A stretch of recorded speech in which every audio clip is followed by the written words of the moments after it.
Welcome again with a very important topic. So today our topic will be how can we improve our writing skill in English and in Hindi as well. Okay, Hindi और English दोनों में हम अपने writing abilities को कैसे improve कर सकते हैं इसके बारे में आज हम जानेंगे. So why I am talking about writing abilities or writing improvement? Because at the end of the day our presentation will show our presentation will gives us the marks. Okay, teacher will see how a student can write and how it's stuff. Okay, so this all are important. So I'm talking about a language. Okay, Hindi और English अगर दोनों की बात करें, so if we want to improve, so we need to improve all its department. Okay, not only a particular one कि सिर्फ हमें बोलते आ रहा है, सिर्फ हम सुन के समझना जानते हैं या सिर्फ हम लिखना जानते हैं, बोलना नहीं जानते. So we need to improve in all its department in which writing skill is very very important. I am always says. Okay, so if we are not improving, so क्या होगा अगर हम इसे इम्प्रूव ना करें. सो अगर हम इम्प्रूव नहीं करेंगे तो क्या होने वाला है, हम ये कहेंगे yes I am good in listening, I am good in talking, but I am not good in writing. If it's come over writing, if I want to write a letter or application, so sometimes a lot of grammatical mistake people do.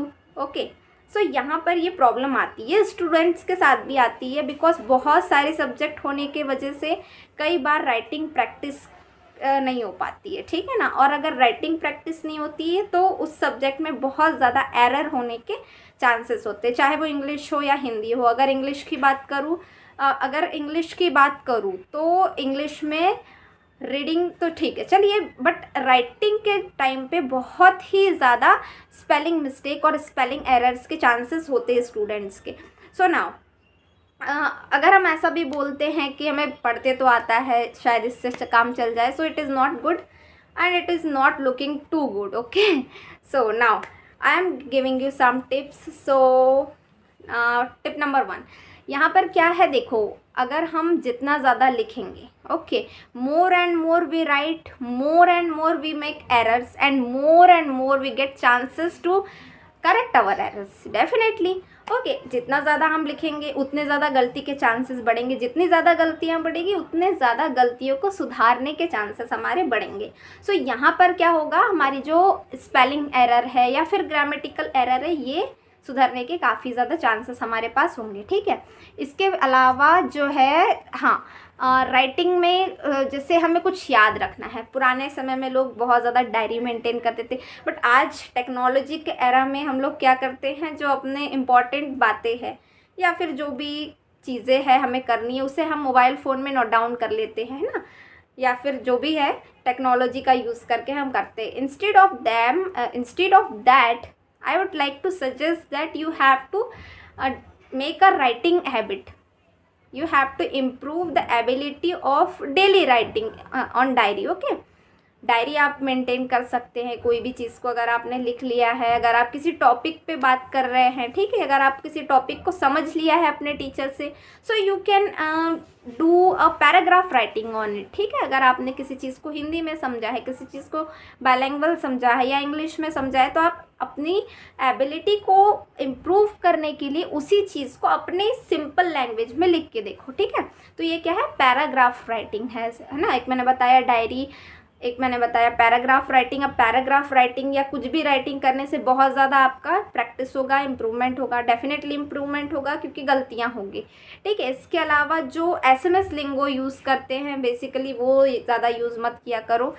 और next thing मैं बताऊँगी reading ना, जितना ज़्यादा read करेंगे उतना ज़्यादा हमारे को फ़ायदा होगा. क्यों फ़ायदा होगा, जितना ज़्यादा रीडिंग करेंगे उतना ज़्यादा प्रोनाउंसिएशन भी सुधरेगा, प्लस हम चीज़ों को देखेंगे, है ना.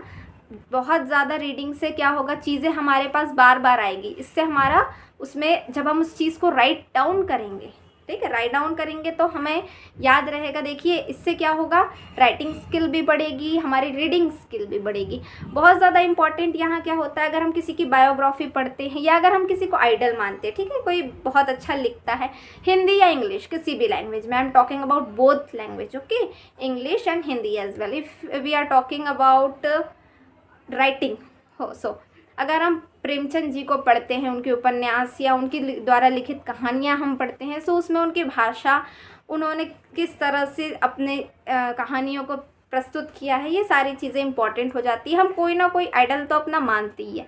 जब हम उनकी बुक्स रीड करते हैं, जितना ज़्यादा रीड करते हैं, तो कई बार जो उनकी स्टाइल है उससे हम बहुत कुछ सीखते हैं। ओके, बहुत ज़्यादा चीज़ें सीखने को मिलती है जब हम रीडिंग करते हैं। So reading is also very very important part. Okay, now reading, writing और डेली डायरी मेंटेनिंग। ओके, और यस, कुछ टूल्स का यूज़ भी कर सकते हैं हम, ठीक है, अपनी स्पेलिंग को ठीक करने के लिए। इसके अलावा हाँ, सेंटेंस मेकिंग बहुत ज़्यादा इम्पॉर्टेंट है, और अपने किसी भी आइडिया को एक्सप्रेस करने के लिए, अगर इंग्लिश में इम्प्रूव करना है तो इंग्लिश में, हिंदी में इम्प्रूव करना है तो हिंदी में।